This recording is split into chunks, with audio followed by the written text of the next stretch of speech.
aman ya. Waktu itu saya undang teman-teman dari arsitek, teman-teman dari notaris. Oh, jadi nggak cuma agent ya? Enggak. Yang berhubungan dengan properti aja gitu ya? Investor, teman-teman yang memang dia senang. Saya punya klien dia mindsetnya investor, saya ajakin juga. Itu ngumpul, saya hanya bikin undangan, kita ngumpul di rumah makan A. Yang ngumpul waktu awal cuma 5-10 orang. Kita sharing aja, sharing tiap bulan tuh ada yang sesi sharing mungkin dari investor, sharing yang minggu berikutnya dari developer, apa permasalahan mereka hari ini gitu ya. Dan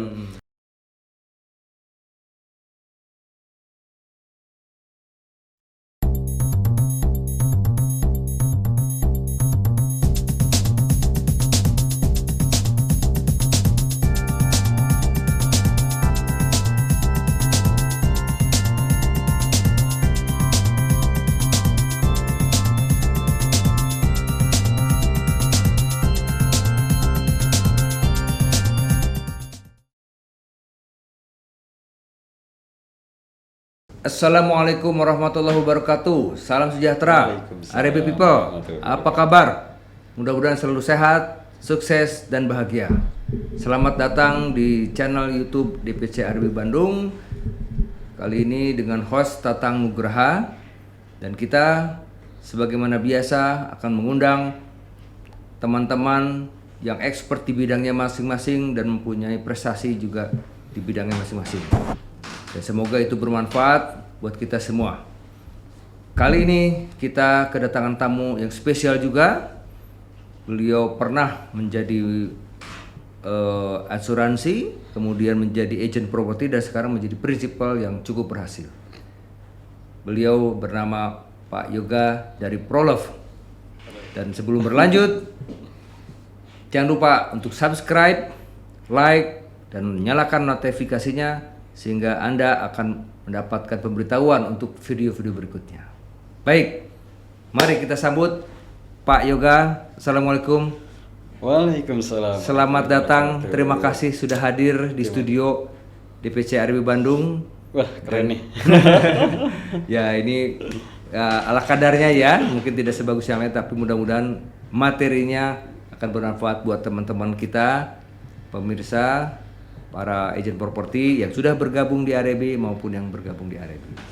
Oke, Pak Yoga, sebelum kita ngobrol-ngobrol, mungkin kita pengen tahu dulu Pak Yoga ini backgroundnya dulu awalnya apa, karena saya dengar sebelum di properti Pak Yoga katanya pernah di asuransi, pernah di perbankan.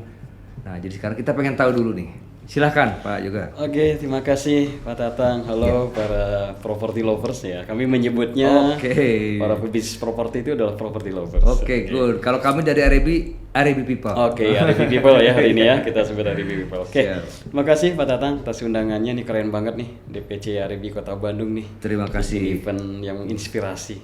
Ya. Saya dari kemarin perhatiin ini podcast nih bermanfaat banget gitu ya, banyak ilmu-ilmu yang digali gitu ya. Setuju Pak. Ya, beruntung sesuai dengan slogan kita, dari kita, oleh kita, untuk semua, gitu ya. Seneng lah. Ya, mudah-mudahan hari ini saya bisa menginspirasi lah minimal ya. Terima kasih. Kami juga terima kasih Pak Yoga sudah bersedia meluangkan waktu di tengah kesibukannya. Dan hari ini mudah-mudahan banyak hal yang bisa kita gali. Oke, baik, mungkin ya terima kasih ya tadi. Ya tadi sudah disebutin kalau saya dari mengawali di bisnis properti itu jauh-jauh hari ya, dari tahun 99. 99 berarti kalau properti enggak, maksudnya memulai di dunia marketing itu dari tahun 99. Marketing. Oh, sebelumnya marketing ya, sebelum properti dunia marketing. All about marketing. Tahun 99 saya adalah seorang sales. Yes. Mulai dari sales alat rumah tangga, gitu ya, sales makanan. Terus 2003 keluar kuliah itu menjadi marketing perbankan di salah satu bank. Tadi ya. Deposito atau ya biasa yang funding ya. Kalau Pak Tatang main ke BIP kayaknya pernah saya tawarin itu. Saya untungnya jarang ke BIP ya. Yang biasa nawarin tabungan gitu ya. Saya pernah di situ. 2003 di perbankan, kemudian 2004 di perusahaan asuransi. Nah, ini saya belajar banyak di perusahaan asuransi. Iya. Jadi awalnya di perbankan dulu sebagai marketing founder. Betul. Kemudian bergabung di asuransi. Betul. Itu pindah atau paralel? Nah, Untuk yang asuransi itu paralel. Paralel ya. Nah, kebetulan Pak Tatang, saya tuh dari tahun 99 paling suka ikutin seminar-seminar MLM. MLM, multi level marketing. Betul sekali. Waduh. Nah, ada satu hal yang menjadi sebuah kesamaan dari semua pembicara MLM itu. Yeah. Dia selalu mengatakan bahwa Bapak Ibu sekalian ada 5 bidang pemasaran yang menghasilkan uang banyak di dunia ini. Salah satunya kan insurans dan properti. Oh, Ya, disebutkan di situ. Disebutkan di situ. Oh, jadi properti merupakan salah satu bidang marketing yang Ya, akan ada 5 lah, intinya ada 5 dan dari 5 itu salah satunya ada insurans dan properti. 2 bidang ini kemudian saya coba 2004 itu benar di asuransi itu duitnya gede gitu ya. Nah, seiring dengan waktu karena saya waktu di asuransi itu banyak klien-klien saya itu korporasi, perusahaan-perusahaan. Bahkan ada beberapa perusahaan asing karena saya dulu mainnya memang korporasi bukan retail. Berarti kalau asuransi ke perusahaan berarti sekali masuk langsung berarti Betul. orang. Wah, hebat. Bersamaan dengan itu, Pak Tatang, itu banyak klien saya tuh pada saat close asuransi, Pak Yoga, ini kita mau pindah kantor, bisa cariin nggak kantor di Cumuluit, budgetnya sekian. Oh gitu ya, boleh juga gitu ya. Jadi nggak sengaja. Dan karena memang saya jadi flashback lagi, oh iya ya, ini properti juga menarik nih. Waktu itu saya pikir ini sampingan aja. Jadi saya memulai di bisnis properti itu 2005. Memulai properti 2005, nyambung dengan asuransi betul. tadi. 17 tahun yang lalu 2005, selain saya jual properti ke perusahaan gitu ya, saya selalu menawarkan properti akhirnya karena memang banyak pesanan gitu ya. Gitu ya. Kenapa enggak 2 keranjang? Iya, betul. Tapi seiring waktu berjalan 2005 2006, loh kok sampingan ini lebih gede bonusnya daripada utama gitu. Oh. Karena awalnya sebagai sampingan diperkirakan mungkin kecil dari penghasilan yang utama. Tapi ternyata kenyataannya penghasilan lebih besar. Oke. 2005 dipikir-pikir 2005 2006 tuh ini gede juga nih Pak Tatang. Gitu ya. Akhirnya karena mungkin nilai properti juga besar gitu ya. Akhirnya asuransi nggak saya lepasin, tapi fokus utamanya saya jadi ke properti nih. Oh, jadi dibalik ya? Dibalik. Tadinya properti sampingan, sekarang properti yang utama. Betul. Nah, sering dengan waktu itu kita coba dalemin properti. Mulai waktu itu saya bikin agensi sendiri, tapi independen ya, tidak terdaftar di asosiasi karena masih coba-coba. Oh bisa ya? Iya, kita coba-coba, kita jalanin, tapi nggak semudah itu pas ngejalanin. Itu butuh waktu 6 bulan waktu itu bisa closing. Ya. Waktu mengawali menjadi seorang marketing properti, pada saat diseriuskan malah butuh waktu 6 bulan untuk bisa closing. Cari listing terus setiap hari, tapi nggak closing. Tapi ya itulah. Selalu ya di bisnis yang uangnya besar itu nggak mungkin tantangannya kecil gitu ya. Betul sekali. Cuman itu tadi karena saya yakin ini bisnis duit gede gitu ya. Apalagi semua mentor pun bilang seperti itu ya. Saya yakini itu, seiring berjalan mulai menikmati dan sebetulnya dari 2005 sampai 2013 itu belum full properti. Oh, belum full properti. Belum fokus 100%. Masih saya anggap bisnis properti itu cara mudah cari duit. Jadi waktu itu kan masih bujang ya, masih pemuda lah ya, usia 25 lah waktu itu, 25. Wah, saya pengen punya bisnis rental nih. Saya gimana caranya bisa DP-in mobil. Waktu itu ya udah jual aja rumah gitu ya. Cari rumah yang mau dijual, kita jualin, dapat bonus DP-in mobil. Selanjutnya kerjain bisnis, tinggalin lagi properti. Terus ada ide bisnis lagi, wah saya butuh modal nih sekian. Ya udah, pasti kalau pada saat saya berpikir butuh modal, saya pasti lari ke properti. Oh gitu. Cariin listing lagi, jualan habis. Kalau dulu kan cara bermain atau menjual properti itu beda dulu dengan sekarang. Kalau dulu bener-bener kita cari listing, pasang erosen sebanyak-banyaknya, spanduk sebanyak-banyaknya, ngiklan di koran, selesai gitu ya. Betul itu metode lama ya. Metode lama. Jadi memang secara fokus ya selama 2005 sampai 2013 itu hanya masih sampingan untuk gimana caranya cari duit yang mudah gitu ya. Betul. Nah, semenjak 2013 barulah saya pikir-pikir nih kenapa nggak saya fokus 100%. Nah, 2013 mulailah saya fokus Pak Tatang. Karena saya pikir ini waktu itu saya hanya sekedar cari duit aja. Akhirnya saya bikin beberapa brand gitu ya. Itu masih independen Bahkan saya juga belajar ke beberapa perusahaan franchise ya, Oh, properti. pernah gabung juga ya? Iya dong. Saya belajar juga ya? mesti tahu rule yang benar tuh gimana gitu. Saya banyak oke. belajar dari teman-teman perusahaan franchise properti Iya, ya. iya, Saya nggak sebutin namanya nih. Saya bergabung ke 2 tempat. Tahun 2006 saya bergabung di salah satu brand franchise. 2014 saya lupa lagi itu bergabung itu nggak lama. Sebagai marketing aja ya? Sebagai marketing, ini sekedar ingin belajar sih. Rule yang benar tuh kayak gimana. Betul, betul. Dari situ baru mulai belajar rule yang benar. Oke. Dan akhirnya kita coba validasi sebuah sistem Pak Tatang. Karena waktu 2013 itu fase puncaknya teknologi masuk ke Indonesia. Masih ingat kan kalau Iya, dulu sebelum 2012-2013 kita belum ada Android tuh. Betul, Android betul. baru mau masuk banget. Ya, jadi masih baru internet lah ya. Betul Baru sekali. internet ya, jadi baru cuma mungkin email gitu Betul. ya pada saat itu, apalagi ya. Ya mungkin Facebook gitu ya. Facebook masih Awal. jadul. Gitu. Oh, jadul ya. Iya, masih yang jadul ya. Orang masih berpikir bertransaksi bisnis di media sosial tuh masih nggak mungkin orang Iya. percaya transaksi tanpa melihat gitu ya. Betul, Tapi akhirnya terjadi tidak. ya. Saya perhatikan dari sebuah riset ya. Saya ngikutin data. Jadi semua keputusan saya selalu melihat data ya. Waktu itu ada sebuah lembaga survei internasional tahun 2012 yang mengatakan bahwa adanya platform berbasis Android ini akan merubah peradaban katanya ya. Dan ini akan merubah cara bermain bisnis apapun.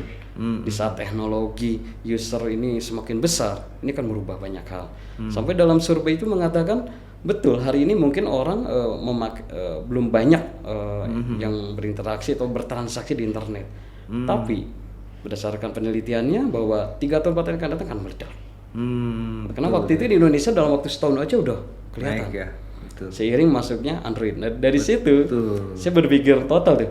Oke, cara bermain dulu dengan saya hari ini 2012-2013 teknologi udah masuk kayaknya akan berubah. Betul. Dan disampaikan bahwa behavior di bisnis properti bakal berubah. Dari situ mulailah saya membangun Prolog. Prolog ini Kayak sebelum ah, masuk Prolog, mungkin kalau saya boleh simpulkan, jadi awalnya Pak Yoga ini di properti katakanlah otodidak lah gitu ya, Iya. belajar sendiri ya, terima klien yang butuh sewaan dan sebagainya gitu ya, betul. karena masih ada bisnis utama. Kedua, mencoba akhirnya properti dijadikan sampingan, apalagi ketika butuh modal besar ya buat usaha. Pokoknya ingat modal, Ingat lari properti. jualan properti. Nah, Tapi bisnis apa coba Pak Tatang? Betul. Yang tanpa modal, kita cuma sedikit effort, sedikit mau kerja keras sebulan aja Betul. bisa closing Nah gitu. itu, jadi itu menarik tuh ya. Jadi kalau cari duit, gua jalin properti ya. Begitu dapat duitnya pakai buat bisnis. Nanti perlu modal lagi, masuk lagi properti seperti itu. Nah sehingga dari situ mulai beralih bahwa propertinya mau difokusin, gitu kan, mau di istilahnya Jadi utama. utama. Nah dari situ ternyata Pak Yoga masih belajar sendiri gitu kan. Betul. Katakanlah belum tahu aturan yang bagus atau yang benar seperti apa, sehingga bergabunglah di katakanlah kantor franchise properti ya. Dari situ mungkin juga banyak mengambil ilmunya. Betul. Nah dari situ mungkin akhirnya sampailah Pak Yoga membuka sendiri kantor bernama Prolog ya. Jadi ini yang kesimpulan. Oke, selanjutnya gimana ceritanya? Oke, tadi setelah belajar banyak gitu ya. Selama perjalanan dari 2005 ke 2013 itu ya. Iya. Banyak hal yang saya catat Pak Tatang. Oke. Ternyata karena gini, saya perhatiin teman-teman saya yang dulu ikut bareng dari 2005 pada berguguran tuh. Dan ikut Seleksi alam ya. pada saat ikut pelatihan di salah satu franchise itu dari 20 orang, paling bertahan cuma 2 orang. Ini ada apa gitu ya? Padahal ini bisnis besar saya bilang. Betul. Kenapa mereka nggak bisa bertahan? Ternyata saya analisa, ya memang berat. Ya. Tidak mudah. Tidak gitu mudah ya. menjadi seorang marketing properti itu nggak mudah. Nah, tapi menurut saya gampang juga gitu kalau tahu ilmunya gitu ya. Gitu. Sehingga saya coba cari tahu permasalahan-permasalahan mereka. Kenapa sih nggak banyak orang yang mau jadi pebisnis properti atau marketing properti? Padahal ini bisnis yang gede banget saya bilang. Jadi kayak survei gitu ya, menggali saya alasan-alasan ya. Nah, dari situ saya sering ketemu dengan teman-teman marketing independen, atau saya tanya, kenapa nggak bertahan di properti? Aduh, pusing, banyak istilah-istilah, terus mesti nyari listing, terus banyak ditolak, terus banyak di PHP-in. Oke, ini mental berarti ya. Terus mesti ngurusin dari A sampai Z. Ya memang seperti itu kan? Betul. Seperti itu. Kemudian saya pikir ini harus dibikin sebuah sistem yang memudahkan mereka gitu ya. Akhirnya 2014 akhir sampai 2015 saya bikin sebuah komunitas, Pak. Itu belum ada Prolog tuh. Itu saya lagi memvalidasi dulu permasalahan apa sih yang terjadi di dunia properti gitu ya. Mungkin sepengalaman saya sebagai seorang in-house, sebagai seorang marketing, saya catat tuh. Oke, permasalahan-permasalahan di lapangan adalah ini. Memang permasalahan di lapangan tuh nggak ada yang jauh-jauh, nggak ada yang aneh sampai sekarang. Itu lagi sih. Benang merahnya sama gitu. Benang merahnya ada. Betul. Hingga akhirnya saya juga butuh data gitu ya. Waktu itu bikin ini cikal bakal Prolog nih, bikin komunitas bernama Property Lovers. Jadi Prolog itu singkatan Property Lovers. Sebetulnya ya, jadi teman-teman. Jadi Prolog itu singkatan Property Lovers. Property Lovers ya. Saya artikan di mana tempat berkumpulnya para pencinta bisnis properti. Ini ada cinta-cintanya nih ya. Gitu ya. Jadi ada komunitas ya? Ada komunitasnya. Saya bikin di Facebook waktu itu sebuah komunitas bernama Property Lovers, yang tujuannya adalah tempat kita berkumpul, berbisnis dan berbagi ilmu, sharing gitu pengalaman ya.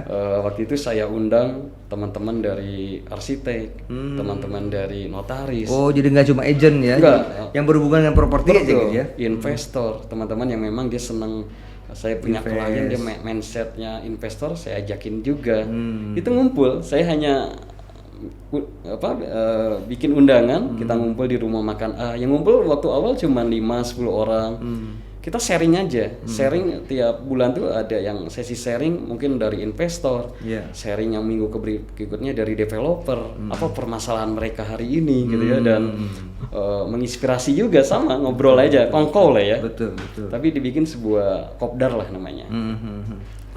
Silaturahmi lah gitu ya, gathering kalau sekarang mah ya. Dari situ Pak datang, kemudian yang tadinya ngumpul 10 jadi 20 orang, jadi pokoknya jadi banyak banget orang yang senang ngomongin bisnis properti, sampai ada di satu fase kalau saya nggak batasi kayaknya lebih dari 100 orang. Oh ya? Iya, itu hanya sekedar sharing. Di sharing itu biasanya saya undang ada marketing yang ngeklaim closing bisa banyak lewat digital, terutama digital ya, dan waktu itu juga saya coba praktekin juga ya dari 2013 ini walk. Hari ini kita bisa closing di bisnis properti. Waktu itu saya menikmati karena nggak banyak pesaing pada tahun. Iya betul. Pemula soalnya. Dari situ kita sharing bahwa ini ada sebuah perubahan di pemasaran properti dan digital ini sangat work gitu ya. Dan kita sharing, kita kasih ilmunya. Jadi setiap kopdar itu selain notaris yang ngomong, selain arsitek yang ngomong, marketing yang punya pola pun kita share, kita kasih ilmunya. Bahwa saya punya pengalaman, ini loh caranya. Saya bisa closing banyak di sini loh, dan sekarang bisa loh ya. Ini akan ada perubahan karena 2013 tuh, 2014, 2015 masih banyak mempertanyakan, bener nggak sih bahwa memasarkan properti ini nggak harus ketemu, mendatangkan orang hanya dengan ini. Memang waktu itu masih banyak yang masih ragu. Ya karena masih awal gitu, masih tahap awal, jadi orang belum yakin lah atau belum ada bukti gitu kan. Sehingga masih ragu-ragu ya. Kebetulan saya juga mengelola sebuah komunitas dari 2012 tuh, komunitas digital marketing ya, Immerse Bandung, Internet Marketers Bandung. Punya anggota lebih dari 600 yang aktivitasnya adalah kopdar. Kopdar itu membicarakan tentang perkembangan teknologi. Nah, pada saat saya membangun produk ini saya harus copy paste ke properti, saya bilang. Karena di teknologi ini ternyata tidak hanya penjualan produk retail yang melesat, properti juga mesti melesat di dengan cara yang sama. Jadi diaplikasikan ya. Dalam dunia digital marketing untuk produk secara umum, difokusin untuk properti. Betul sekali Pak Tatang. Akhirnya di kopdar-kopdar itu diminati sekali gitu ya. Sampai saya membatasi. Ini kalau lebih dari 100 nggak nampung ini. Padahal kopdar itu bayar masing-masing tuh Pak Tatang. Itu ya. Kalau ikut kopdar silakan. Saya hanya share di sosial media gitu ya. Kalau waktu itu masih Facebook, Instagram masih nggak terlalu populer. Iya, iya. Di Bandung itu ya kumpulnya ya? Di kota Bandung. Di beberapa kota waktu itu, di kota Bandung, kota. kita juga ada di Bogor. Pokoknya karena ternyata seiring dengan waktu yang jadi anggota tuh dari berbagai kota. Ada Indong di Cipanas, oke kita ke Cipanas main sana. Gitu. Di Bandung. Akhirnya pada saat 2016 saya kira gitu ya, dari kopdar-kopdar itu yang datang udah mulai banyak developer tuh. Tolong dong kalau gitu ikut pasar loh. Kita belum bikin agensinya ini sebenarnya gitu ya. Baru silaturahmi ya. Baru silaturahmi, baru kita saling ngebantu aja. Sudah ada order ya. Dari situ, oke ini udah mulai nih. Developer udah banyak yang masuk gitu ya. Coba dong di project saya di anu gitu ya. Ini kita udah stuck nih penjualan gitu ya. Akhirnya ya udah kita deklarasikan aja dari komunitas property lovers ini, akhirnya menjadi sebuah perusahaan berbadan hukum bernama Prolog. Oh, I see. Kita awalnya ciptakan dari komunitas pencinta properti atau property lover, akhirnya dibentuklah agent properti. Yang dengan semboyan number one social commerce property. Jadi yang pertama ya. Ini kayaknya masih aneh ya kedengarannya social commerce property itu apa? Iya. Ini saya bikin sebuah terobosan. Sebetulnya kalau di luar sana di Amerika, di luar itu udah social commerce property menjadi sesuatu yang nggak baru ya. Tapi di Indonesia memang saya sampai bingung juga cari benchmarking di Indonesia. Siapa sekarang perusahaan agensi yang lebih banyak ke properti teknologi, proptech gitu ya. Iya. Akhirnya saya belum menemukan di Indonesia. Akhirnya ya udah di Bandung saya coba adain yang memang kami menamakannya agent property, tapi place-nya adalah kami adalah social commerce property. Social commerce property itu adalah sebuah platform ekosistem digital yang mana mempertemukan pengembang, pemasar dan buyer, baik itu buyer rumah komersil atau investasi. Investor ya. Jadi kita pertemukan ketiga elemen ini untuk dijadikan di satu platform. Nah, dan aktivitas kita pun saya coba merubah. Kayaknya sepengalaman saya dulu saya pasang-pasang erosion nggak awet, pasang-pasang spanduk nggak awet gitu. Diambil ya, copot, sobek. Pernah tuh saya pasang 100, besoknya udah nggak ada, aduh duit nguap gitu ya. Iya. Saya sampai di Prolog itu nggak ada yang namanya spanduk di jalanan gitu ya. Kita pakai digital aja. Oke. Nggak, Sudah mulai beralih menggunakan teknologi. Betul. Ya. Kayaknya pemerintah juga makin galak tuh ke spanduk-spanduk gitu. Akhirnya kita bikin dengan kekhasannya Prolog. Artinya kita mendeklarkan sebagai properti teknologi, social commerce property, sebuah platform ekosistem digital yang mempertemukan developer. Dan mulai itu, waktu itu developer juga masih pada ragu sama Prolog. Ini komunitas gitu, bisa jual atau enggak gitu ya. Akhirnya yang masuk kita nggak pernah menawarkan ke developer karena saya tahu diri ya. Siapa yang mau kerjasama dengan Prolog ya, yang portofolionya secara perusahaan itu belum ada. Akhirnya dari pertemuan kopdar itu kan ada beberapa kepala cabang ikut juga, kepala cabang perbankan. Oh, dari bank. Dari ada marketing bank ikut juga, sampai menawarkan, Pak Yoga, ini saya ada beberapa perumahan yang tapi kategorinya udah mau lelang gitu ya, bisa bantu nggak naikin penjualannya? Nah, ini maksudnya yang jaminan bank. Jaminan bank. Oke. Ini yang udah mulai batuk mungkin. Iya, udah mulai batuk. Ini udah dijual lebih dari 3 tahun nggak terjual. Kira-kira Prolog bisa nggak dengan cara digitalnya ya. Itu tantangan tuh. Beberapa yang suka ikut kopdar juga menawarkan, Pak ini kami juga ada lana dari situ. Kita coba beberapa perumahan dulu. Jadi memang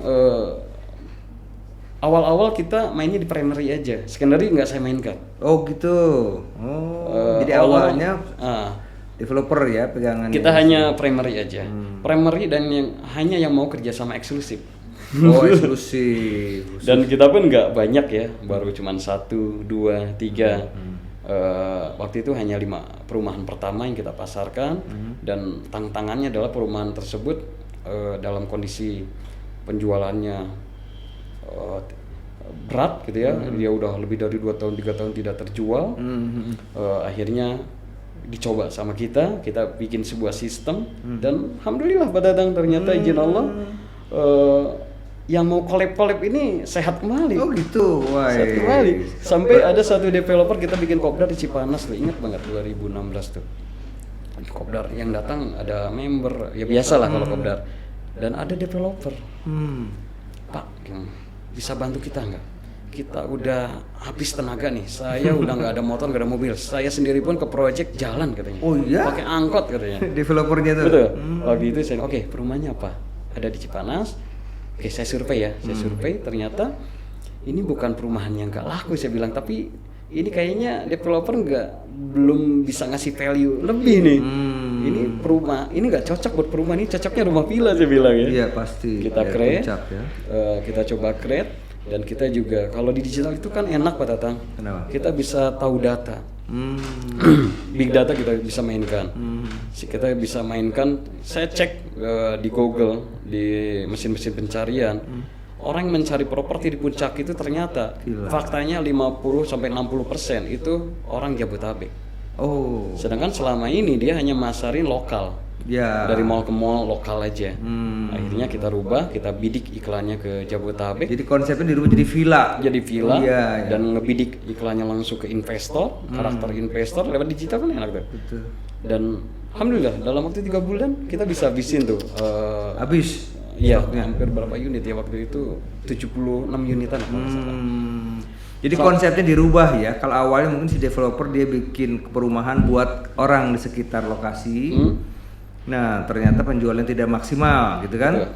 Dan ternyata begitu dikerjasamakan atau dipasarkan oleh Prolove, ada hasil survei yang mengatakan bahwa kebanyakan orang-orang beli di daerah Cipanas itu sebagian besar mungkin dari Jabodetabek yang bukan survei tapi jejak pencarian. Oh, jejak pencarian. Yang bisa kita dapatkan di Google. Oke, baik. Berdasarkan data di Google, ternyata para pembeli banyak dari luar kota, terutama Jabodetabek. Betul. Sehingga konsep pemasaran dirubah bukan untuk lokal, tapi justru untuk Jabodetabek. Sama halnya dengan di Kota Bandung. Ada beberapa perumahan yang dalam kondisi, pokoknya 2 tahun pertama Prolove 90% hanya jualan perumahan-perumahan yang kondisi dalam tanda kutip tidak terjual. Dalam kondisi menjelang dilelang. Oke. Gitu ya. Pertama ya. Itu berarti yang dari bank ya? Dari bank, Nah, dari berarti bank dan developer yang udah kesana kemari sulit nih kejual. Jadi 2 tahun pertama kita hanya tangani dalam developer yang emergensi. ya yang udah collab lah. Oh ya, gitu ya. karena memang saya coba nawarin ke perumahan lain, kita ditolak Pak. Ya siapa Prolove gitu ya, kita nggak punya portofolio waktu itu. Oh, masih kita awal. Masih soalnya. awal. Oke, 2 tahun pertama itu tantangan buat kita. Jadi kalau developer yang masih berjalan mungkin dia nggak perlu bantuan Prolove lah kasih itu kan. Betul. Tetapi justru yang collab tadi lah yang Ya, akhirnya yang- minta dibantu dan ternyata terbukti. Betul. Yeay, termasuk yang bank yang lelang tadi Betul. ya. Nah, di Kota Bandung pun sama. Karena memang lewat community ini para developer ini melihat bahwa ini Prolove ini adalah community yang waktu itu 2 tahun pertama masih di bawah 500 orang sih ya anggota kita tuh yang sering ngumpul gitu. Akhirnya dari 500 orang tuh ada lebih dari 50%-nya dia siap menjadi seorang digital marketing, menjadi seorang agent gitu ya. Kalau kita menyebutnya seorang member digital marketingnya gitu. Dan akhirnya dari sharing itu kita coba trial beberapa project gitu ya.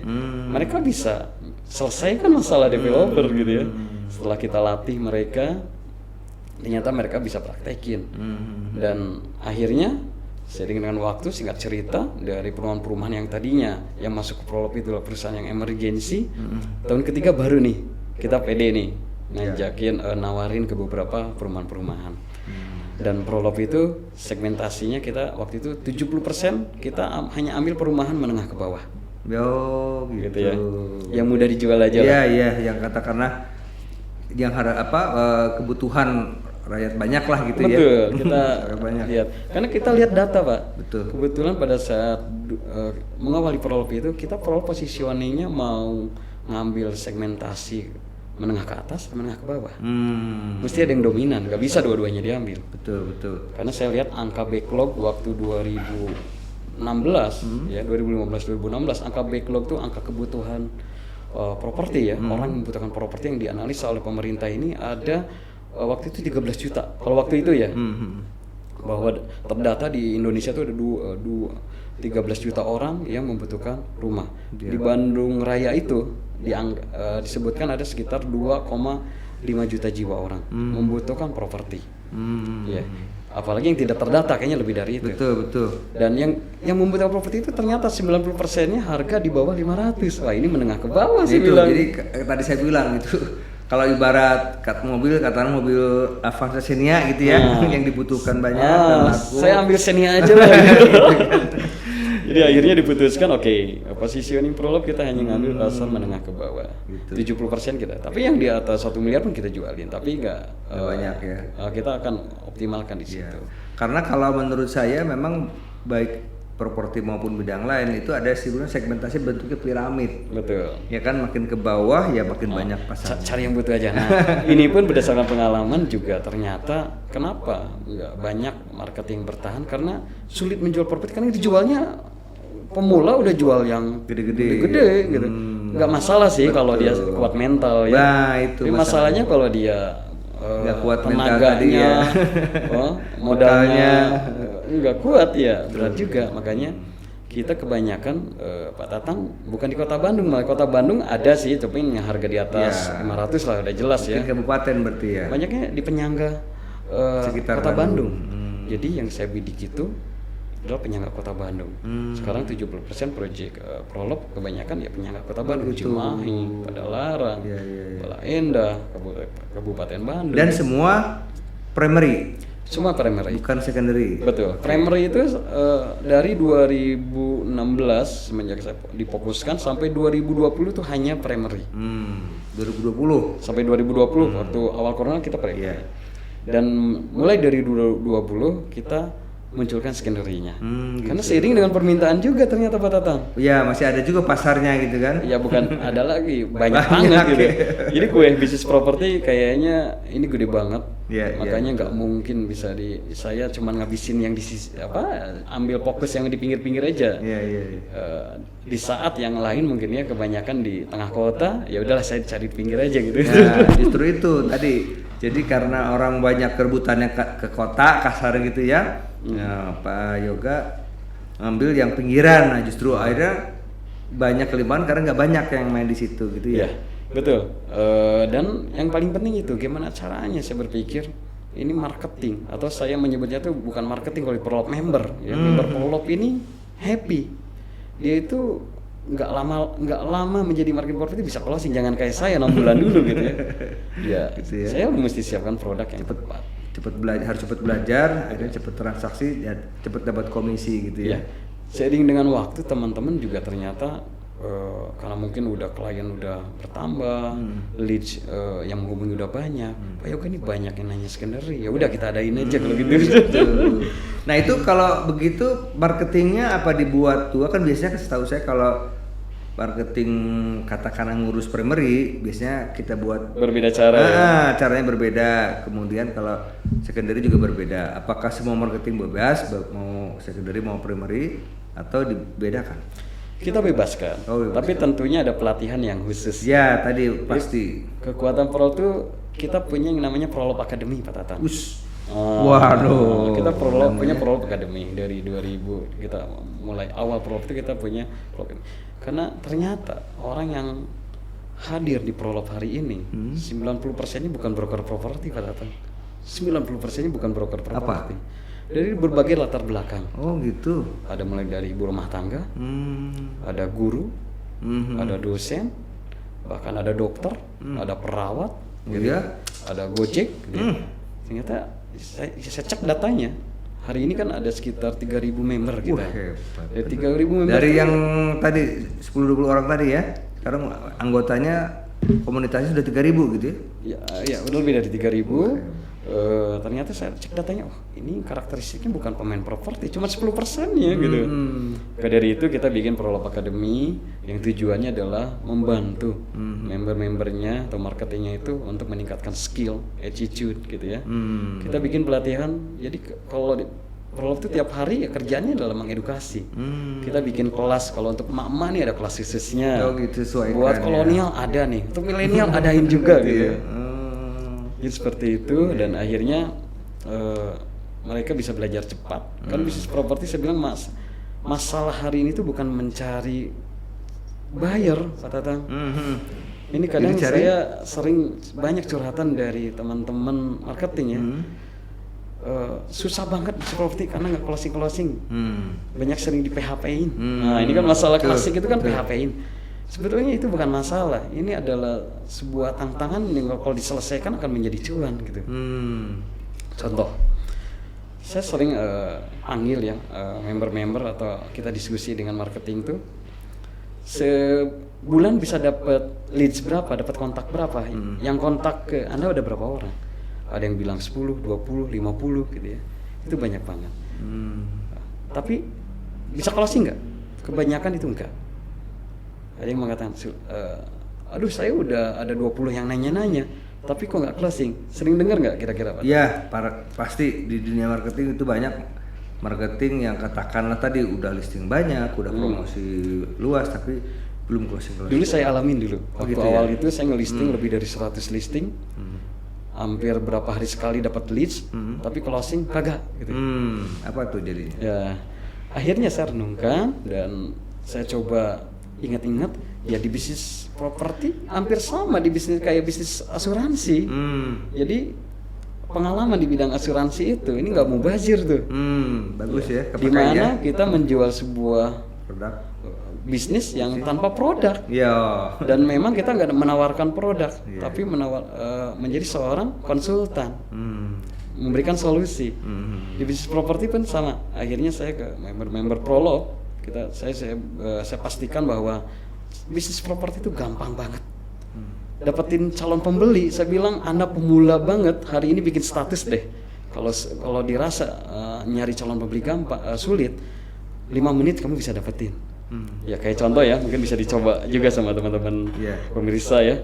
Bikin status saja. Boleh. Jadi ini sekalian teman-teman Arebi, jadi ini Pak Yoga mungkin memberikan beberapa sharing pengalaman yang mudah-mudahan bermanfaat buat teman-teman berdasarkan pengalamannya selama berapa tahun di properti? Hampir 17 tahun. Oke, silakan. Iya. Jadi gini teman-teman, tatkala teman-teman mendapatkan leads ya, kebanyakan pasti saya kalau tanya dari 10 orang marketing ya, pasti 9,99 bahkan 10 orang yang mengatakan sering di PHP-in gitu ya. Dapat telepon, dapat orang nanya tapi nggak pernah bisa closing. Itu adalah masalah yang klasik banget. Makanya saya mau kasih satu tips ya, bagaimana biar teman-teman bisa lebih konversinya lebih tinggi lagi. Karena saya anggap satu orang yang bertanya kepada kita itu adalah hot buyer. 99% orang tuh butuh rumah, tapi masalahnya mesti kita gali. Mesti kita gali. Akhirnya menjadi seorang marketing properti itu pertama dalam mental kita, mindset kita bukan seorang sales. Bukan seorang marketing. Saya selalu menekankan kepada member Prolog itu bahwa ada itu seorang advisor, konsultan ya. Karena tingkatan marketing itu kan marketing, konsultan, advisor, lebih tingkat lagi. Lebih tinggi lagi. Seorang advisor itu kan memberikan solusi, menjadi seorang mitra, menjadi seorang konsultan yang lebih dalam lagi tuh Pak. Seorang advisor itu tentunya tidak hanya pada saat orang bertanya properti kepada kita nggak harus langsung kasih brosur atau apa itu enggak. Saya biasa selalu tekankan kalau ada konsumen bertanya kepada kita, selalu cari tahu kebutuhan dia. Fact finding, kalau di ilmu sales itu ada yang namanya fact finding. Ya, mencari tahu kebutuhan dia, siapa dia, dari mana, kira-kira penghasilannya berapa, kebutuhannya apa, gitu ya. Mesti dicari tahu. Dan yang menyebabkan keluhan para marketing ini, saya banyak yang ngontak tapi nggak closing karena dia nggak belajar fact finding, nggak belajar bagaimana mengolah sebuah data. Jadi kebutuhan seseorang tuh mesti digali. Karena saya yakin mindsetnya yang pertama adalah yakin dulu bahwa orang yang menghubungi kita tuh 99% butuh rumah, tinggal digali.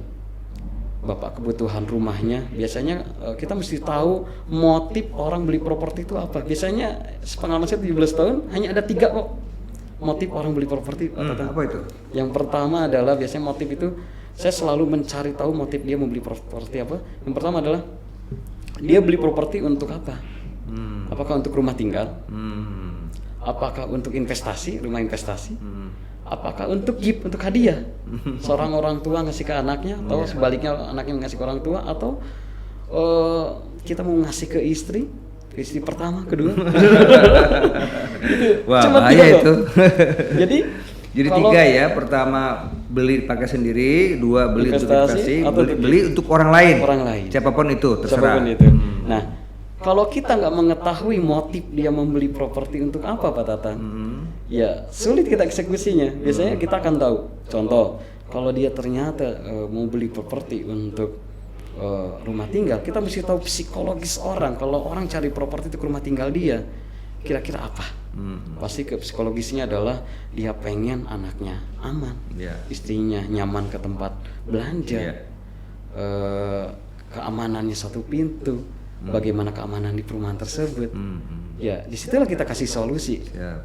Ya, kalau buat investasi kita tahu ya, yang namanya orang atau calon buyer, kalau kita tahu bahwa kebutuhan propertinya untuk investasi di kepala dia itu biasanya untung ya. Iya.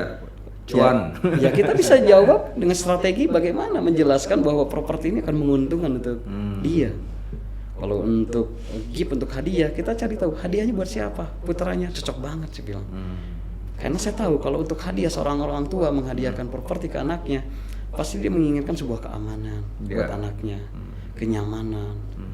Dan di situ kita bisa jawab. Nah, itu hal-hal yang mendasar yang selama ini kebanyakan seorang marketing properti kalau menghandling sebuah konsumen itu langsung ke brosur, langsung ke, karena pasti 99% buyer bertanya kepada kita tuh selalu mana press release-nya, berapa harganya. Biasanya saya minta ke member saya ini, ke Prolog ini, jangan jawab dulu, lakukan fact finding, lakukan pendekatan dulu, cari tahu dulu motif dia apa, jangan kita jawab. Kalau kita udah tahu motif dia beli properti untuk apa, akan lebih tepat.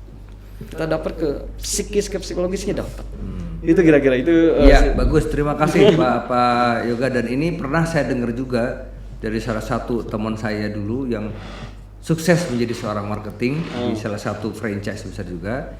Itu teori ini bisa disingkat dengan judul "Ku tahu yang kau mau". Ya, ku tahu yang kau mau. Ya, istilahnya itu dulu, betul. Jadi gali dulu supaya kita bisa mencarikan sesuai dengan yang kau mau, gitu. Betul. Oke, Pak Yoga. Jadi ini karena waktu terbatas, jadi kita mungkin sekarang kalau saya boleh simpulkan ya, yang pertama bahwa Pak Yoga ini mungkin bakatnya adalah marketing. Ya, karena tadi dari awal yang sudah dari tahun 99 ya, 99 ya. Sejak lulus kuliah sebagai asuransi, sebagai perbankan, dan itu semua di bidang marketing. Jadi rupanya sangat menikmati ya dunia properti. Kedua, juga mungkin Pak Yoga ini kalau saya simpulkan adalah pembelajar. Ya, jadi dalam asuransinya dan perbankan itu selalu berpikir, selalu mengamati, selalu katakanlah mungkin menganalisa gitu ya. Nah, sehingga mungkin saya simpulkan sebagai pembelajar. Dan yang ketiga, Pak Yoga juga mungkin karena berdasarkan tadi yang diamati bahwa dunia pemasaran sedang berubah gitu kan, dari mulai katakan pemasaran offline menjadi online, dari yang non digital sekarang udah digital. Dan ini kita sebagai katakanlah sebagai marketing maupun sebagai katakanlah prinsipal, kita harus bisa menyesuaikan diri. Betul. Ya, supaya kita jangan sampai ketinggalan lah ya kalau istilahnya. Bahkan mungkin saya juga pernah dengar istilah yang cukup dikenal banyak orang, change or die. Betul. Berubahlah atau kamu akan mati. Karena saya tambahin Pak Tatang ya. Karena yang hebat di bisnis properti itu bukan yang terpintar. Apa itu? Bukan yang terpintar, bukan yang paling jagoan, gitu ya. Tapi yang mampu beradaptasi. Nah, sama dengan katakanlah kalau dalam dunia apa ya, dunia purbakala. Pernah tahu nggak? Jadi dunia ini kan dulu ada binatang-binatang dinosaurus besar ya, dinosaurus segala macam gitu kan. Nah, dan ternyata pada waktu itu kan kita ada perubahan kena meteor sehingga akhirnya banyak yang musnah. Nah, tetapi ada juga beberapa binatang yang masih hidup sampai sekarang. Dan rupanya dia bisa bertahan di dalam perubahan yang besar tadi. Ya, salah satunya katakan mungkin apa ya? buaya katanya ya, atau binatang-binatang kecil yang dia bisa bertahan pada saat perubahan dan menyesuaikan beradaptasi, diri beradaptasi. Ya, jadi ini mungkin kuncinya betul bahwa kita harus bisa menyesuaikan diri dengan kondisi supaya nggak ketinggalan zaman. Betul sekali Pak Tata. Oke, Pak Yoga, jadi ini karena mohon maaf karena waktunya terbatas, jadi saya sekali lagi terima kasih Pak Yoga sudah hadir dan Pak Yoga sudah sharing pengalaman dan sudah memberikan tips-tips ataupun saran-sarannya yang mudah-mudahan bermanfaat buat teman-teman sekalian.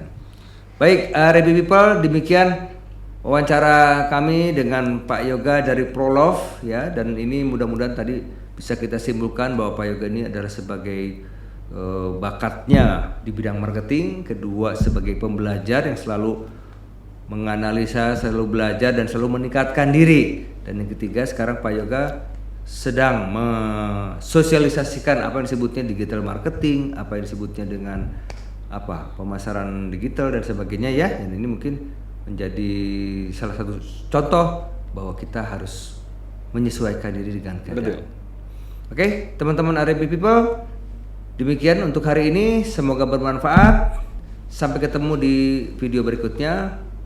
Billahi taufiq wal hidayah. Assalamualaikum warahmatullahi wabarakatuh. Waalaikumsalam warahmatullahi wabarakatuh.